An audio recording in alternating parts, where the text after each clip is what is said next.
শহীদ হয়েছেন, আমরা তাদেরকেও স্মরণ করবো। তার সাথে এই তেল গ্যাস খনিজ বিদ্যুৎ বন্দর জাতীয় কমিটির প্রতিষ্ঠাতা আহ্বায়ক, যিনি অক্লান্ত পরিশ্রম করে আমাদেরকে তুলে দিয়েছে এই সংগঠনটি।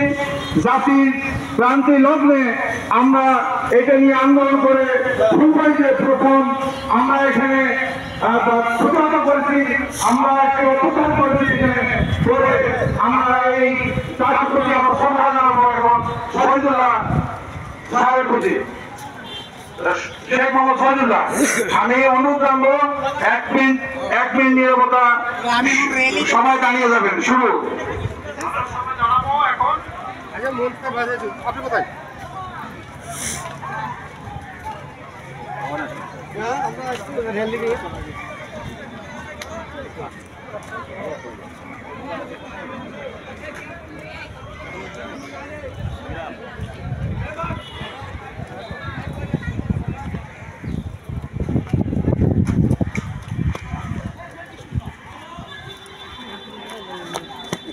আবার থাকেন।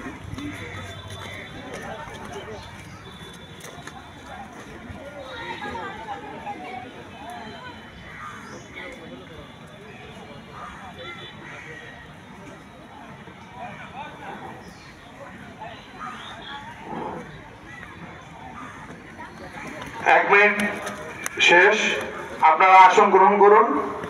আমরা এখন আমাদের আলোচনা আমরা শুরু করতে যাচ্ছি।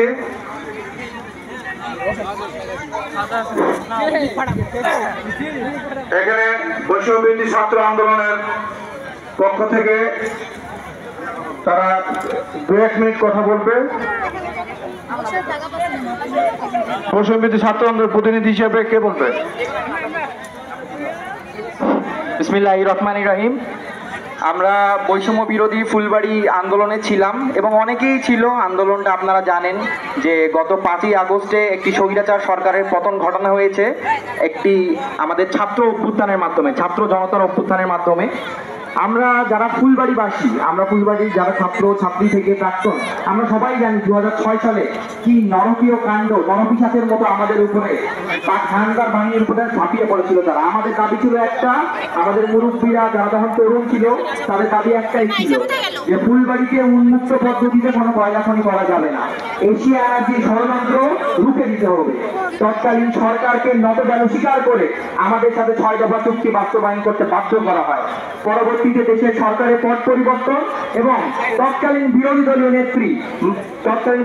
নেত্রী স্বৈরাচার শেখ হাসিনা এই কলেজ মাঠে এসে ঘোষণা দিয়েছিল ফুলবাড়ির 6 দফা দাবিকে তিনি ক্ষমতায় আসতে পারলে চুক্তিবদ্ধ করবেন নির্বাহী আদেশের মাধ্যমে, কিন্তু তিনি আজ পর্যন্ত তা করেন নাই। আপনারা দেখেছেন কিভাবে আমরা তাকে পলায়ন করতে বাধ্য করেছি। তো আমরা বলতে চাই ফুলবাড়ি এই 6 দফা দাবি আন্দোলনে আমাদের 6 দফা বলতে কিছু নাই, আমাদের দাবি একটাই, 6 দফা দ্রুত বাস্তবায়ন করতে হবে। এই 6 দফা দ্রুত বাস্তবায়ন করার জন্য ফুলবাড়ি ছাত্র সমাজ, সাধারণ মানুষ, বৈষম্য বিরোধী ছাত্র আন্দোলন এই তেল গ্যাস কমিটির সাথে একসাথে একে কাঁধে কাঁধ মিলিয়ে বৈষম্য ভুলে, বিভেদ ভুলে, ব্যানার ভুলে কাজ করতে চাই। আমাদের দাবি একটাই, আমরা দ্রুত 6 দফার বাস্তবায়ন চাই। এবং আমরা আন্দোলনের সাথে বলতে চাই, এই সেতুর নাম কিন্তু করা হয়েছিল আমিন সারিকিন এবং তরিকুলের নামে, যে আসাদ সেতু, সেইটি পরিবর্তন করে ছোট যমুনা নাম দেওয়া হয়েছে। আমরা চাই দ্রুত আসাদ সেতু নামকরণ করা হোক। এটা আমরা কথা বলাবো না, আমরা বলতে চাই ফুলবাড়ি ছাত্র সমাজ আমরা ঐক্যবদ্ধ আছি, একসাথে কাজ করতে চাই। যে কোনো সময়, যে কোনো ক্রান্তিকালে আমরা সবসময় সদা প্রস্তুত। তাই ফুলবাড়ি 6 দফা দাবি দ্রুত বাস্তবায়ন হোক এই কামনা করি এবং সমাজের সুস্বাস্থ্য কামনা করে আমার বক্তব্য শেষ করছি। আসসালামু আলাইকুম।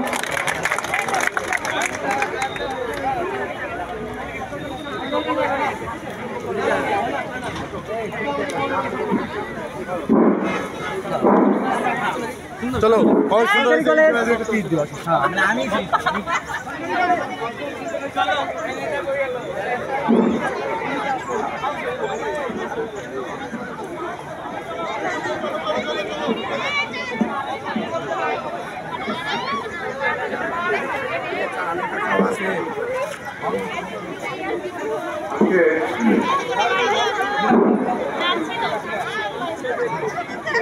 এখন আমরা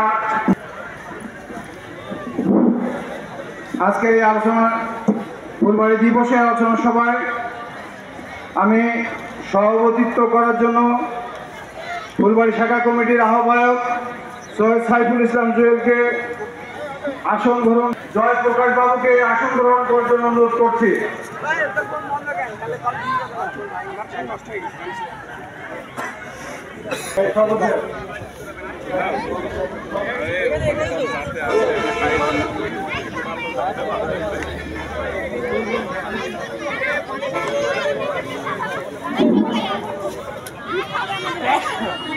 মঞ্চে আসার জন্য অনুরোধ করছি।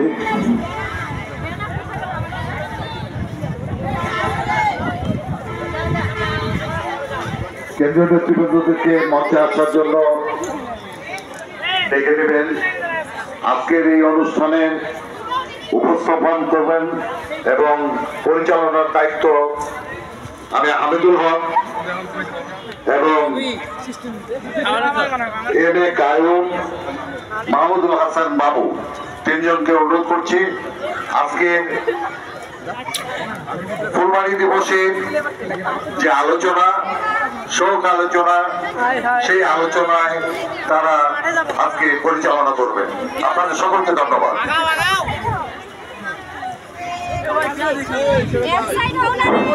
ওরা হাঁটু হাঁটু সামনে যাও, আগাও।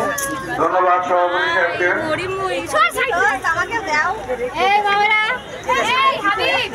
আমার জন্য টান না প্লিজ।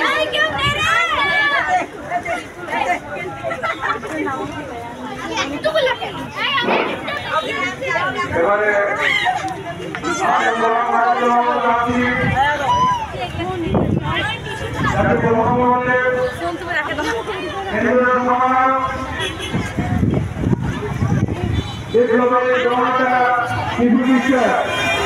তাকে মঞ্চে জানাচ্ছি।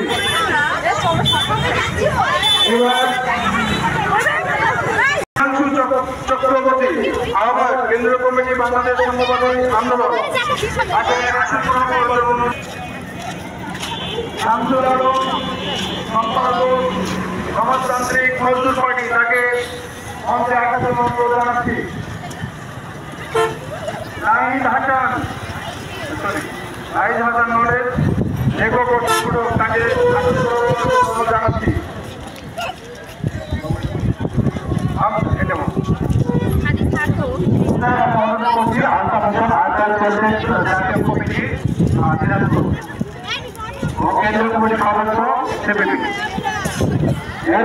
সভাপতি সিপিবি দিনাজপুর জেলা কমিটি জেরুল ভাইকে করছি।